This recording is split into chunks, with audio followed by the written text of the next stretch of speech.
대통령 거부권을 행사했어야 되죠. 본인이 임명한 가장 가까운 친구인 정성호 법무부 장관이 법무부 장관직을 내던질 정도로 여러 가지 사인을 내서 이건 문제가 있다라고 얘기하고 있는 거 아닙니까? 네. 그럼에도 불구하고 안 하는 건 전당대회 때문이겠죠. 강성 당원들의 실망 때문에 정청래가 당대표가 될 수도 있다라는 그런 두려움 때문에 울며 겨자 먹기로 그 거부권을 행사한 것 같아요.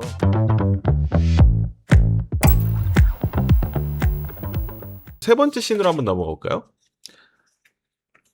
네, 세 번째 씬. 결국 거부권 없었다. 아까 우리 김종호 체육께서 목 놓아 성토했던 그 보안 수사권 문제, 결국 이제 형사소송, 검사의 이런 직접 수사권을 삭제하는 형사소송법 개정안에 대해서 결국 이재명 대통령이 거부권을 행사하지 않고, 뭐 이거에 대해서 비정상적 형사사법 시스템을 정상화하는 첫 출발이자 사필 규정의 필연적 조치라고 이렇게 말을 했습니다. 사실 뭐 이제 요런 상황에서는 사실 대통령 뭐 이제 거부권을 써주기를 바라는 이제 일각의 뭐 시각도 있었는데 결국 행사하지 않고 뭐 이제 이렇게 뭐 극찬을 하면서 뭐 이제 통과를 시켰습니다. 그럼 이제 10월 2일부터는 이제 검찰청이 폐지되고 이제 대한민국의 형사사법 시스템이 이제 전면적으로 바뀌게 되는데, 요거 관련해서 한동훈 의원이 사실 뭐 이제 부산 돌려차기 피해자 초청해서 막 뭐 간담회도 하고 막 뭐 이러면서 열심히 뭐 여론전도 해보려고 했지만 결국 뭐 이제 거부권 행사를 이끌어내지 못했습니다. 뭐 이제 이게 뭐 앞으로 뭐 이제 정부 여당의 책임론이 좀 이어질 것 같다. 뭐 사실 이제 폐해가 드러나면서 그런 책임론이 이어질 것 같다는 분석들 나오는데, 우리 뭐 김채호도 같은 시각에 동의하시나요?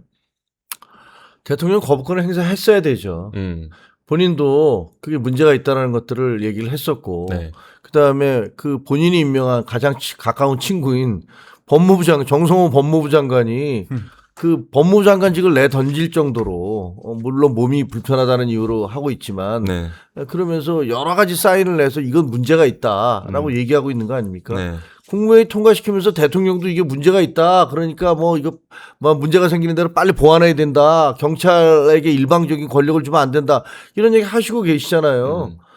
근데 왜 거부권 행사하지 않는 겁니까? 그러니까 이 안 자체는 대통령의 뜻과는 사실 조금 거리가 있다는 평가가 있었잖아요. 예, 뭐 그럼에도 불구하고 안 하는 건 전당대회 때문이겠죠. 전당대회에서 여기서 만약에 이것을 내가 거부권을 행사하면 강성 당원들의 실망 때문에 정청래가 당대표가 될 수도 있다라는 그런 두려움 때문에 그래서 그냥 울며 겨자 먹기로 그 거부권을 행사한 것 같아요. 근데 본인이 할 수 있는데 안 한 거잖아요. 네. 그러니까 이거는 역사적인 책임을 뒤따를 것이다 라고 생각을 합니다. 이게 무슨 사필 규정이라고 주장을 하시는데 그럼 그 이전까지 있었던 건 다 불법이었다는 얘기입니까? 저는 이 정권에서 걸핏하면 자기들이 정상이고 나머지 다 비정상으로 몰아가는 것들, 그게 비정상이에요. 아니 경제부총리라는 사람이 무슨 그 집은 살기 위한 그 리빙 위한 것이지 바잉 사기 위한 것이 아니다. 이런 얘기를 합니다. 그러면 자기네 집은 지금 어디 계십니까? 그런 분들 다 강남 살더라고요. 다 강남 살고 전부 다 예를 들면 그 교통이 편하고 그다음에 교육학권 환경 좋고 이런 것들 살려고 하는 거 아닙니까? 그러니까 그게 수요 공급이 안 맞기 때문에 가격이 올라가고 그러는 거 아니에요. 근데 나머지 사람들한테는 다 집은 그렇게 거래 수단이 아니고 살기 위한 거니까 그렇게 거래 수단으로 삼지 마. 당신부터 그렇게 하세요. 대통령부터 그렇게 하시고 아주 내로남불이 체질화된 사람들이에요, 이분들은. 그리고 경제 원칙이라는 게 아니 이미 아담 스미스가 1776년에 얘기를 했어요. 국부론에서 인간의 이기심과 욕망을 그걸 죄악시하면 안 된다. 그게 경제활동의 기본이다. 라고 얘기했는데 경제부총리라는 사람이 집은 살기 위한 것이고 사기 위한 것이 아니다. 라는 이런 정말로 반자본주의적인 반시장 경제적인 그런 얘기를 하고 앉았어요. 저런 생각을 하고 있으니 경제가 저렇게 엉망이지. 저런 생각을 하고 있으니 저 민주당이 집권할 때마다 집값이 저렇게 폭등을 하지. 시장에다 맡겨놓지 않고 자기들 머릿속에 있는 이게 정상이야라는 것들로 시장을 갖다 밀어넣고 사람들에게 가르치려고 하고 법도 마찬가지예요. 법도 아니 그러면 그동안에 그 검사가 기소와 수사를 했던 그 모든 것들이 다 죄악이었단 말입니까? 그렇지는 않은 거잖아요. 어느 나라에서는 수사와 기소가 분리돼 있고 독일 같은 나라에서는 검찰이 다 지휘를 해서 지금도 하고 있고 프랑스 같은 나라에서는 판사가 지휘를 해요. 재판하다 이거 수사 더 하라고 이렇게 지시까지 하는데 아니 그러면 나라마다의 특성에 따라서 수사권 분리, 그 수사 기소 분리든 뭐든 간에 네. 나라마다의 특징이 있는 건데 네. 그거를 마치 지금까지 해왔던 것은 다 죄악이고 잘못되고 비정상이고 지금 우리가 하려고 하는 것은 다 옳은 것이다. 네. 지금 우리의 경제 정책 혹은 조세 정책은 다 정상인 것이고 나머지는 다 비정상이다. 법도 다 우리가 지금 하려는 것은 정상이고 그 이전 건 비정상이다. 이게 말이 됩니까? 이건 말이 안 되는 얘기를 지금 하고 있는 거예요. 그러니까 이 정권의 문제점은 자기들이 생각하는 건 다 옳다라고 생각하는 것. 그게 바로 비정상이에요. 제가 보기엔. 그렇죠. 이게 사실 뭐 이제 이렇게 이게 검찰의 직접 수사권 폐지라는 것은 사실 뭐 저도 민주당에서 취재할 때 항상 하는 얘기가 이거는 한 번도 가보지 않은 길이다. 그래서 어떤 일이 있을지 모른다. 뭐 이제 그래서 이런 식의 얘기들을 많이 하거든요. 한 번도 가지 않은 길이라는 걸 굉장히 강조하는데 사실 이제 그래서 뭐 이제 법률 전문가들이나 이제 이런 형사사업세계에 익숙한 사람들은 이제 뭐 이게 지옥문이 열렸다 막 뭐 이러면서 이게 엄청나게 국민에게 큰 피해를 안겨줄 것처럼 이렇게 얘기를 해요. 아니, 큰 피해가 네. 당연히 발생할 거고 제2의 장윤기 사건, 제3의 정인이 학대 사건, 제4의 이은혜 계곡살인 사건이 우후죽순 벌어질 건데 문제는 그런 일이 벌어진지 아닌지도 모르는 세상이 된다라는 거예요. 진짜 범인의 범행 동기를 우리가 알지 못하는 국가가 돼버린다라는 게 보안수사권 폐지의 가장 큰 폐해입니다. 이걸 민주당은 알면서도 단지 그냥 권력자, 본인들을 수사하지 못하게끔 조금 더 지능적이고 좀 더 전문적인 검찰에게 수사권을 뺏는 거거든요. 그게 핵심입니다. 그리고 항상 민주당 패널들이 야 이거 대통령 뜻은 다른데 민주당이 당론으로 이렇게 정했으니까 울며 겨자 먹기식으로 관철시키고 시행하는 거다라고 하는데 이제는 아니죠. 거무권을 행사를 안 했으면 보안수사권 폐지는 이재명 대통령의 뜻이 맞아요. 정말 국민들의 생명과 안전이 달린 문제라면 아무리 당론이고 아무리 전당대회 중이라도 이거는 안 됩니다. 이거는 반드시 거부권 행사해야 됩니다. 그래서 다시 국회로 돌려보내서 3분의 2 이상이 동의를 받는지 안 받는지 봐야 되겠습니다. 라고 하는 게 정상적인 대통령이지 그냥 당이 당론 정했으니까 전 그냥 안 할게요 라는 게 얼마나 비겁하고 처참한 대통령입니까? 저는 말도 안 되는 뭐 비겁한 변명이라고 생각을 하고요. 이제는 민주당을 탓할 게 아니다. 보안사건 폐지는 이재명 대통령이 만든 거다라고 비판하고 싶습니다. 사실 뭐 이제 김치호 말씀대로 만약에 본인의 원래 이재명 대통령 보안사건 일부 존치가 필요하다는 얘기를 계속 해왔잖아요. 근데 이제 그게 어쨌든 민주당 당론으로 받아들여지지 않았고 결국 이렇게 됐는데 김치호 말씀대로 사실 이게 전당대회를 의식해서 뭐 이제 그런 거 거부권을 행사하지 않은 게 정말 맞다면 그건 정말 참 국가의 전반적 형사사법 시스템의 개편이 이제 이런 여당의 전당대회와 연계돼서 강성파의 눈치를 보면서 이루어질 수밖에 없는 현실은 좀 생각해 볼 만한 지점이네요. 그러니까 대통령은 사실 보안수사권 폐지는 관심도 없을 겁니다.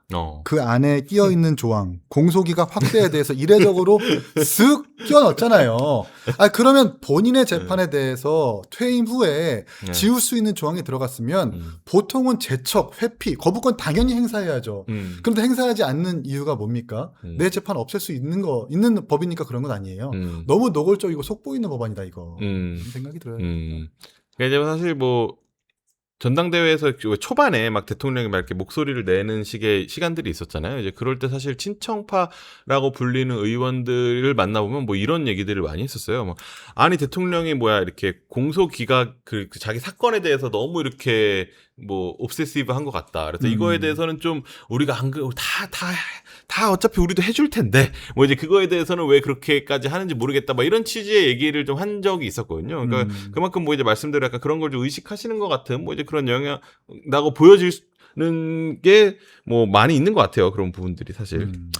알겠습니다. 사실 뭐 이제 뭐 더 많은 말씀들을 이제 뭐 나눠보려고 했는데 시간이 벌써 다 돼가지고 앞서 말씀드린 대로 이제 뭐 시청자 민심 점검 Q&A에서 사실 딱 두 분한테 딱 이렇게 맞는 질문이 딱 들어왔네요. 각자 우리 김최고와 이기인 총장님께 각각 똑같이 질문을 드리는 내용입니다. 지훈삼이님께서 주셨는데 김최고님께는 이제 개혁신당의 아쉬운 점을 딱 한 가지만 꼽는다면, 그리고 우리 이 총장님께는 국민의힘에게 아쉬운 점을 딱 한 가지만 꼽는다면이라는 각각 질문을 주셨어요. 우리 김최고부터 말씀 주신다면.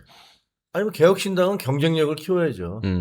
예를 들면 여러 가지 무슨 뭐 개혁이라는 의미가 주는 것, 또 신당이라는 의미가 그런 이름이 주는 그런 이미지가 있잖아요. 네. 근데 그 이미지에 걸맞는 네. 역량과 능력을 좀 키워줬으면 좋겠어요. 네. 그래서 지금 근데 현실적으로 그게 투표 선거를 통해서 그 검증되는 건데 네. 보면 그 선거 결과를 보면 개혁이나 신당이라는 그 이미지에 부합되는 결과가 아니잖아요.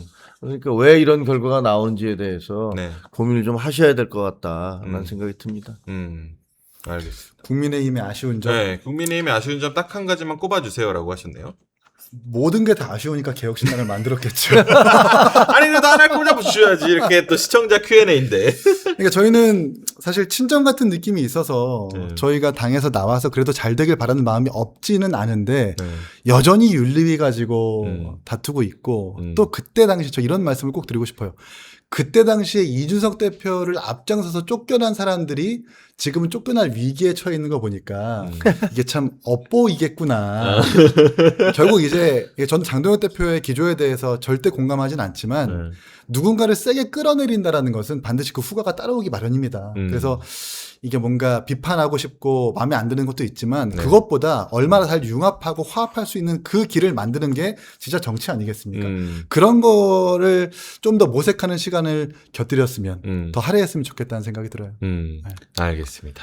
마지막으로 이제 여의도 시스틸러 오늘의 심사평 한마디씩 들어보겠습니다. 오늘 다른 이슈 관련해서 꼭 하고 싶은 말이나 전하고 싶은 메시지가 있으면 뭐 자유롭게 해주시면 될 것 같은데, 뭐 이제 우리 김채권님 먼저 이제 뭐 주제를 뭐 이제 오늘 뭐 장호환석의 생존 게임, 뭐 신천지 정청래, 뭐 그다음에 뭐 이제 그 보안수 사건 뭐 이런 거 관련해서 얘기를 나눴는데, 뭐 우리 김채권님이 주제를 하나 정해가지고 뭐 꼭 하고 싶은 말을 한마디 해주시면 될 것 같아요. 저는 그러니까 정상화를 외치는 사람들이 비정상이다라는 얘기를 하고 싶어요.